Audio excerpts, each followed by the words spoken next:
साजी India team computer institute में आपका स्वागत है। पिछले सेशन में हमने कुछ बेसिक अकाउंट्स की लेजर्स बनाई थी। कैपिटल IDBI बैंक अकाउंट बनाया हमने, फिर हमने डेटर्स और क्रेडिटर्स की लेजर्स बनाई। अब हम इस सेशन में हम उससे आगे चलते हैं, परचेज, सेल्स, टैक्सेस और स्टॉक्स के लिए जो रिक्वायर्ड लेजर्स हैं वो बनाएंगे। मैंने आपको पहले भी बताया था कि ये सारा का सारा प्रोसेस जो है बेसिक से लेकर एडवांस तक सीखने का है GST। इस कारण से हम हर एक स्टेप को इंक्लूड कर रहे हैं। तो इस कारण से जो हमने पिछले सेशन में बात की थी, इस एग्जाम्पल को हमें फॉलोअप करना है जो हमने GST में दिया हुआ है जनरल एंट्रीज के साथ। इसके लिए जो रिक्वायर्ड अकाउंट है उनकी जानकारी हम ले रहे हैं, कौन कौन से हमें बनाने हैं। तो आइए शुरू करते हैं परचेज और सेल्स अकाउंट्स बनाने के लिए। देखिए हमारे पास यहाँ पे एक परचेज अकाउंट है जो इंट्रा स्टेट है, लोकल हरियाणा के लिए, और एक परचेज है इंटर स्टेट जो कि अदर स्टेट के लिए है, पंजाब के लिए। इसी तरह से सेल्स का अकाउंट है, सेल्स इंट्रा स्टेट हरियाणा के लिए और sales inter state other state Punjab के लिए। तो इन दो अकाउंट्स को हम पहले से बनाते हैं परचेज और सेल्स के लिए। परचेज अकाउंट को बनाने के लिए सबसे पहले यहाँ मैं परचेज टाइप कर देता हूँ। यहाँ पे मैंने नाम डिफाइन कर दिया है, परचेज इंट्रा स्टेट लोकल। मैं इस टाइप कर देता हूँ, एंटर। यह परचेज के हेड के अंदर आना चाहिए, तो यहाँ से परचेज अकाउंट सेलेक्ट कर लेता हूँ। यहाँ GST एप्लीकेबल है या नहीं बताना है आपको। एप्लीकेबल है GST, और अभी मैं सेट अल्टर GST डिटेल्स को कुछ भी नहीं करूँगा, और यहाँ टाइप्स ऑफ सप्लाई में गुड सेलेक्ट कर लूँगा। फाइनली यहाँ से एंटर। परचेज इंटरस्टेट का अकाउंट बनाया है पंजाब का, जहां हमने डील करनी है। मैं आपको फिर से बता दूं, ये जो नाम मैंने रखे हैं केवल रेफरेंस के लिए है। आप परचेज इंटरस्टेट बना सकते हैं, परचेज लोकल बना सकते हैं, purchase with in state, purchase outside state, इस तरह से सिंपल नाम भी रख सकते हैं। ये केवल रेफरेंस के लिए, ताकि एग्जाम्पल्स ज़्यादा क्लियर हो जाएं। फिर से परचेज अकाउंट है, यहाँ से यहाँ पे गुड्स है आपके पास, गुड सेलेक्ट कर लीजिए यहाँ से, फाइनली एंटर। अब मुझे दो सेल्स के अकाउंट बनाने हैं। मैंने सेल्स लोकल हरियाणा इंट्रा लिखा है, एंटर। यहाँ से सेल्स अकाउंट सेलेक्ट कर लूँगा, यहाँ से मैं एप्लीकेबल है, गुड्स सेलेक्ट कर ले, क्योंकि गुड्स में हम लोग डील करने वाले हैं। मुझे एक सेल्स का अकाउंट बनाना है जो इंटरस्टेट सेल्स का है। सेम प्रोसेस रहेगा, गुड्स सेलेक्ट कर लें, और फाइनली ये अकाउंट भी हमारा तैयार है। अब मुझे यहाँ पे CGST, SGST और IGST अकाउंट्स को बनाना है, जो कि टैक्सेस से रिलेटेड अकाउंट्स हैं, और साथ में हमें एक लैपटॉप के नाम से प्राइमरी स्टॉक ग्रुप, और साथ में हमें HP और डेल लैपटॉप के नाम से स्टॉक आइटम्स बनानी है। मैं यहाँ CGST टाइप कर देता हूँ, एंटर। ड्यूटीज एंड टैक्सेस आपको यहाँ सेलेक्ट करना है। अब आपको ये बताना है टाइप ऑफ ड्यूटी क्या होगी। GST है यहाँ पे, और ये टैक्स किस तरह से रिलेटेड है GST में, सेंट्रल टैक्स है, क्योंकि CGST में सेंट्रल टैक्स की बात हम कर रहे हैं। परसेंटेज ऑफ कैलकुलेशन छोड़ दें खाली, और यहाँ पे राउंडिंग मेथड को नॉट एप्लीकेबल कर दें। राउंडिंग मेथड को हम आने वाले सेशंस में देखेंगे। तो इस तरह से मेरे पास CGST का टैक्स अकाउंट तैयार है। बस एंटर करके यस करना है। फिर से SGST, सेम है, ड्यूटीज टैक्सेस GST। ये जो अकाउंट है मेरा स्टेट टैक्स से रिलेटेड है, तो यहाँ टैक्स टाइप में मैं स्टेट टैक्स ले लेता हूँ। ये बात हम लोग डिस्कस कर चुके हैं पिछले सेशंस में। 3 तरह के अकाउंट यहाँ बनने हैं, CGST सेंट्रल सेल्स टैक्स की कलेक्शन के लिए, SGST स्टेट की GST टैक्स की कलेक्शन के लिए, और IGST इंटीग्रेटेड टैक्स की कलेक्शन के लिए। तो अभी मैंने SGST अकाउंट बनाया है, सेव कर देता हूँ, और एक IGST अकाउंट बना लेता हूँ यहाँ से इंटीग्रेटेड टैक्स के रूप में।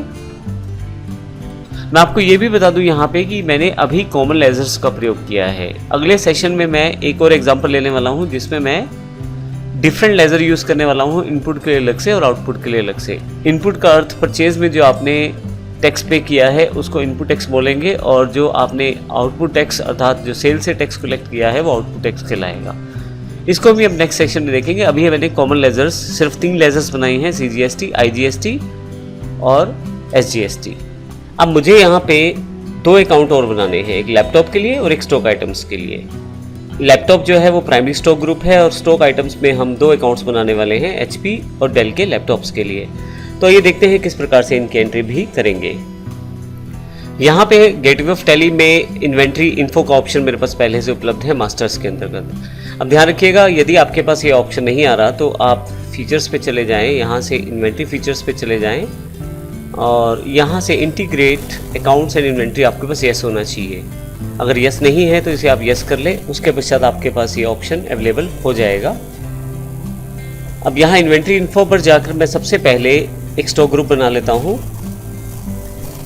एंटर करता हूँ, क्रिएट करता हूँ। मैंने नाम रख दिया है लैपटॉप, एंटर। ये एक प्राइमरी ग्रुप है, एंटर। यहाँ सबसे इंपॉर्टेंट पॉइंट है सेट अल्टर जीएसटी डिटेल्स। मैंने अब तक कहीं भी जीएसटी के रिगार्डिंग जो टैक्स डिटेल्स हैं वो नहीं डाली, यहाँ पहली बार मैं डाल रहा हूँ। यस करता हूँ यहाँ पे मैं। आप देखेंगे यहाँ पे काफ़ी सारे ऑप्शंस आपके पास अवेलेबल हो जाएंगे। सबसे पहला है टैक्सेबिलिटी है इस प्रोडक्ट की या नहीं है, क्योंकि इस प्रोडक्ट पे टैक्स लगेगा तो यह एक टैक्सेबल प्रोडक्ट है। मैं यहाँ टैक्सेबल सेलेक्ट कर लेता हूँ। यहाँ आपके पास टैक्स टाइप की जानकारी आपको देनी है, इंटीग्रेटेड टैक्स है, सेंट्रल टैक्स है या स्टेट टैक्स है या सेस है। मैं आपको ये भी बता दूं कि यहाँ पे कुछ ऑप्शंस आप एनेबल डिसेबल कर सकते हैं। उसके लिए शॉर्टकट में F12 की का प्रयोग करें, F12। आपके पास कॉन्फ़िगरेशन ओपन हो जाएगी, यहाँ से आप कुछ चीज़ों को ऑन ऑफ कर सकते हैं, जैसे HSN कोड अगर आप प्रोडक्ट के लिए डालना चाहते हैं तो यस कर दें। और इसी तरह से show all GST tax types को भी मैंने यहाँ यस किया हुआ है। अगर आपके पास केवल एक टैक्स ही दिखा रहा है तो यहाँ से आप show all GST tax type को यस कर देंगे तो फिर आपके पास सभी टैक्सेस यहाँ दिखाना शुरू कर देगा। अब मुझे पता है कि मेरे लैपटॉप पे 18% टैक्स है, मैं 18% एंटर कर देता हूँ। जैसे एंटर करूँगा सेंट्रल टैक्स और स्टेट टैक्स को खुद ही यह फिल कर देगा। इस तरह से टैक्स डिटेल पहली बार मैंने फिल की है यहाँ पे। तो अब मैं यहाँ एंटर करते हुए आगे आ जाता हूँ और यस कर देता हूँ, एस्केप कर लेता हूँ। अब मुझे एक यूनिट क्रिएट करना है क्योंकि स्टॉक आइटम्स मुझे बनाना है, तो एक यूनिट बना लेता हूँ। मैंने एक यूनिट क्रिएट किया है, सिंपल यूनिट है। टाइप सिंबल मैंने PCS कर दिया है, फॉर्मल नेम PCs है और यहाँ एंटर करके यस कर देता हूँ, एस्केप करके वापस आ जाता हूँ। अब मुझे 2 आइटम्स क्रिएट करनी है, स्टॉक आइटम्स क्रिएट। सबसे पहले मुझे HP लैपटॉप्स हैं उसकी आइटम क्रिएट करनी है, एंटर कर देता हूँ यहाँ से। प्राइमरी के बजाय अब ये लैपटॉप के अंडर आ जाएगा क्योंकि लैपटॉप है।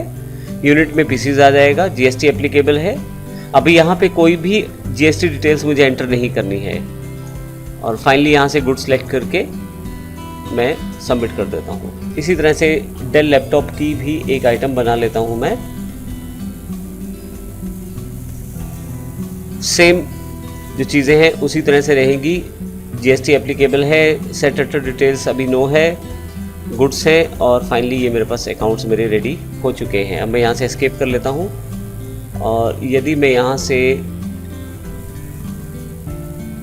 अकाउंट्स पे आ जाऊँ, लेजर्स पे आ जाऊँ, तो अगर डिस्प्ले करके लेजर्स को देखो तो मेरे पास वो सभी लेजर्स दिखा रहा है जो मैंने क्रिएट कर लिए हैं।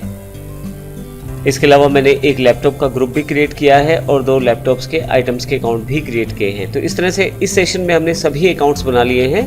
अगले सेशन में हम एंट्रीज को देखेंगे, प्रैक्टिकली किस प्रकार से एंट्री की जा सकती है। मैं फिर से बता देता हूँ कि हमने बेसिक से लेकर एडवांस तक सभी स्टेप्स यहाँ कवर किए हैं। तो अगर आप इस ट्रेनिंग को प्रॉपर्ली कवर करते हैं तो हर एक स्टेप को जानते हुए आप आसानी से GST की एंट्रीज टैली में कर पाएंगे।